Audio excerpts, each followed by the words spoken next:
It was August 2nd, 1990, in the early hours of dawn. While the world slept, 100,000 Iraqi soldiers crossed the border and invaded Kuwait. In just 7 hours, the small, oil-rich emirate was under Saddam Hussein's control.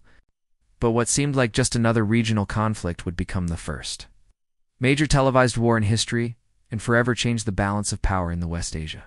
Today, we're going to uncover the real reasons behind this invasion, how the United States consolidated itself as the world's police force, and why, 35 years later, we still feel the consequences of this war in gas prices and the regional instability we see today.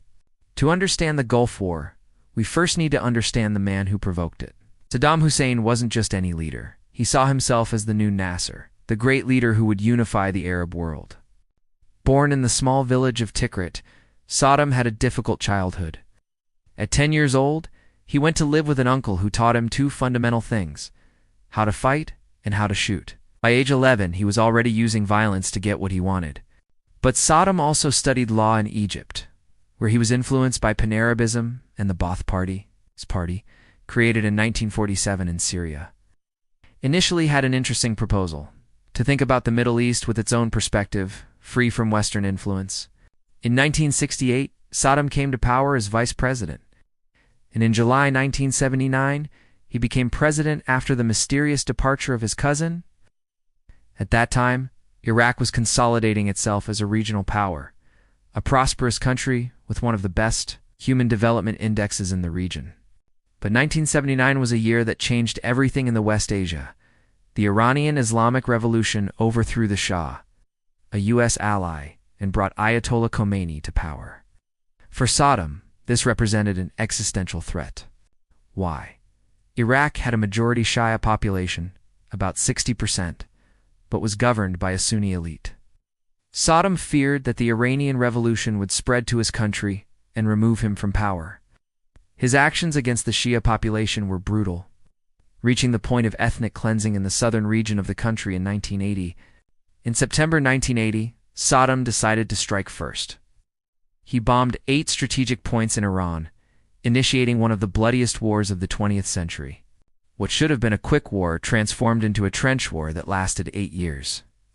From 1980 to 1988, killing more than 1 million people.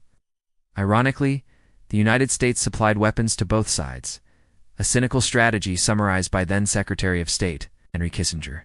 It's a pity they can't both lose. Washington had a clear strategy: maintain regional chaos. They didn't want Iran strong, since it had become an enemy, but they also feared a too powerful Saddam. So they fed the conflict, selling chemical and biological weapons to Iraq, while also secretly supporting Iran. There's a revealing account in the book Death Lobby, where Saddam Hussein states, "This war only continues because it's in the United States' interest. The day Washington says let's end it, this war will be over." When the war ended in 1988, Iraq was financially devastated. 8 years of conflict had cost the country $80 billion in debt, an astronomical amount for the time. The country that had begun the 1980s as one of the most prosperous in the region now faced a brutal crisis. The population was migrating en masse, the economy was broken, and Saddam urgently needed money. The solution seemed obvious: sell more oil at higher prices. But there was a problem. Kuwait was producing excess oil, driving down international prices. Worse still, Kuwait was drilling wells in territory that Iraq considered its own. For Saddam, this was the last straw. Kuwait, in his view, was an artificial creation of British imperialism that was stealing Iraqi oil and sabotaging his economic recovery. What Saddam didn't realize was that the world had changed. In 1980, American President Jimmy Carter had declared the famous Carter Doctrine, establishing that Persian Gulf oil was a vital interest of the United States, which would be defended by all necessary means, including military force. Carter was clear: any attempt by any outside force to gain control of the Persian Gulf region will be regarded as an assault on the vital interests of the United States of America. And such an assault will be repelled by any means necessary, including military force. On the dawn of August 2nd, the operation began. But it wasn't a surprise attack. Satellite images had already shown for weeks the accumulation of 100,000 soldiers at the border.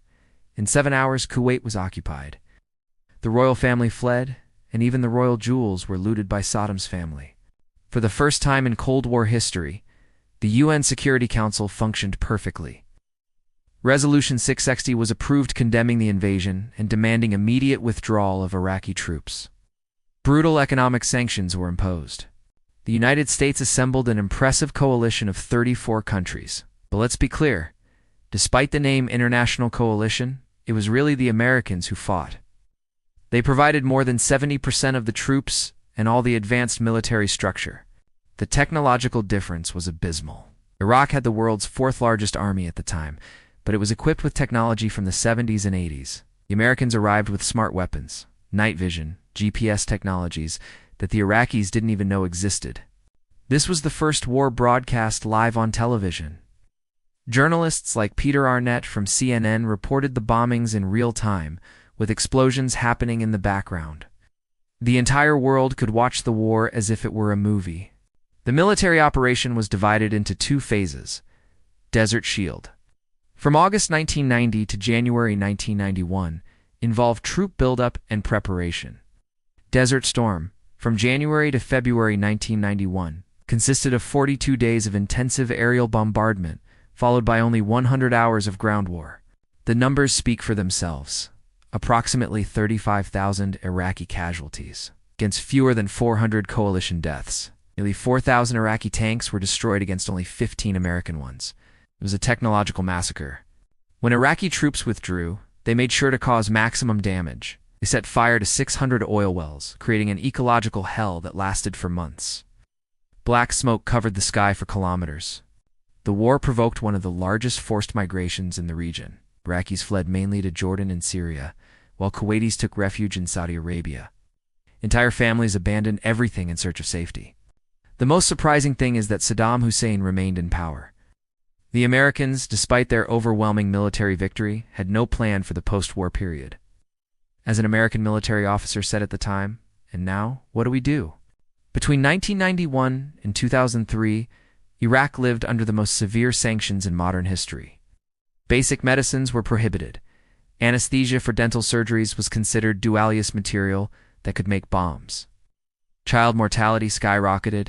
In 1995, the UN created the Oil for Food program, theoretically humanitarian, but in practice extremely corrupt. Iraq could only sell oil to buy food and medicine under international supervision. When Saddam expelled UN inspectors in 1998, the United States and United Kingdom responded with bombings in Baghdad. The crisis intensified, and sanctions became even more severe. After September 11, 2001, the Bush administration had all the plans ready to invade Iraq again. The official allegation was weapons of mass destruction that were never found. In March 2003, a new coalition invaded Iraq. This time, the objective was to overthrow Saddam. In December of the same year, the dictator was captured, bearded, dirty, hiding in a hole. The image shocked the world. But the Americans made a catastrophic strategic error. They completely dissolved the Iraqi army and police. Overnight, there were no more security forces in the country. This power vacuum would create the chaos that persists today. Without Saddam Hussein to maintain authoritarian order, extremist groups flourished. The Islamic State ISIS emerged directly from this power vacuum. As political science explains, there is no power vacuum. Someone always fills the space. Today, the Iraqi Prime Minister controls only 60% of the national territory. The other 40% is in the hands of militias, terrorist groups like ISIS remnants, and factions linked to Iran. The country that was once prosperous now needs to import electricity from its neighbors, despite having vast oil reserves. It is a failed state in every sense. Kuwait never psychologically recovered from the invasion. Today it is one of the countries that spends the most on defense proportionally to GDP, 5% against a world average of 1.7%. It is a special NATO ally in a permanent state of alert. Every crisis in the Persian Gulf directly affects world oil prices. The 12th-day war between Iran and Israel in 2025 made oil rise 7.5%. When you fill up your car, you're paying for the instability that began in 1990. The current fragmentation of the West Asia is not accidental. Destroyed Iraq, fragmented Syria, unstable Lebanon, Yemen, and civil war. All of this has roots in the Gulf War of 1990 to 91.